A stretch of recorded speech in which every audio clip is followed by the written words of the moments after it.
জাতীয় নির্বাচনের ৬ মাস আগেই শুরু হয়েছে ভোটের মাঠে নিয়োজিত পুলিশ সদস্যদের তথ্য যাচাই ও পোস্টিং প্রস্তুতি। বিশেষ নজরে আনা হয়েছে এসআই ও এএসআই পদমর্যাদার সদস্যদের ব্যক্তিগত ও পারিবারিক তথ্য। নির্বাচনকে সামনে রেখে সব সংশ্লিষ্ট সংস্থা প্রস্তুতিতে ঝাঁপিয়ে পড়েছে। পুলিশের পক্ষ থেকেও মাঠে দায়িত্ব পালনের আগে উপপরিদর্শক ও সহকারী উপপরিদর্শকের বিস্তারিত তথ্য সংগ্রহ করা হচ্ছে।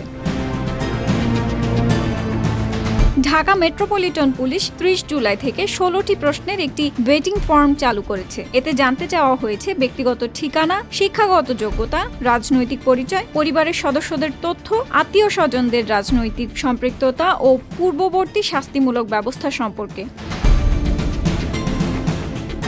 এই তথ্য জেলা পুলিশ থেকে সংগৃহীত হয়ে যাচাই বাছাইয়ের পর নির্বাচন কমিশনের কাছে পাঠানো হবে। কমিশনের নির্দেশনা অনুযায়ী তারপর সদস্যদের নির্বাচনী এলাকায় পোস্টিং দেয়া হবে। পুলিশ সদর দপ্তরের এক শীর্ষ কর্মকর্তা জানান, ভোটের সময় পুলিশদের নিরপেক্ষতা নিশ্চিত করতে এবং পক্ষপাতমূলক অবস্থানের অভিযোগ এড়াতে ব্যক্তিগত সম্পর্ক ও স্থায়ী ঠিকানা যাচাই করা অপরিহার্য।